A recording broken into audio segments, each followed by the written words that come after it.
Di ba ko lang mga kaigsunan ko? Apan ang kamatayon, buhay ko kanimo, wala ka mahimo, hindi mahimo anak mga kaigsunan ko. Mga kaigsunan ko, gigugma ka sa Diyos. Kaya yun, ang Biblia sa John 3:16, For God so loved the world, that He gave His only begotten Son, that whosoever believeth in Him should not perish, but have everlasting life, mga kaigsunan ko.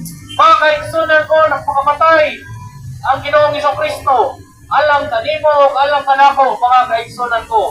Mga kaigsunan ko, ang patulingan natong madulong sa kalanggangan mo, may perno, mga kaigsunan ko. Apa, ninaw, ang atong Ginoong Kristo, ibiyahan niya ang kitbat na langit, kung niyaris kalibutan kita, luwason, ngadto sa kalaglagan sa perno, mga kaigsunan ko. Mga kaigsunan ko, please, do not go to hell, mga kaigsunan ko. Mga kaigsunan ko, ang kaluwasan, makaplagan lamang ni Ginoong Kristo, dili sa relihiyon, mga kaigsunan ko.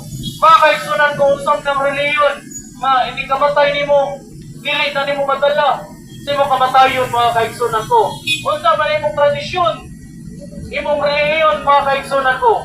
Mga kaigsunan ko, ang dalan na ikaw maluwas, pinahagi lamang ni Jesus Christ, mga kaigsunan ko.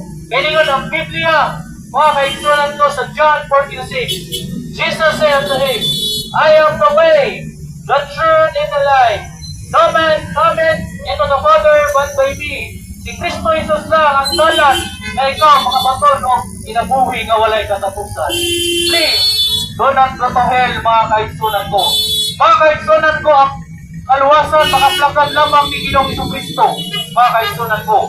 Kaya ang Biblia sa Ephesians 2:8, For by grace are you saved through faith, and not of yourself, mga kaigsunan ko. This is a gift of God. Grasya lang yun sa Ginoo nga kita maluwas.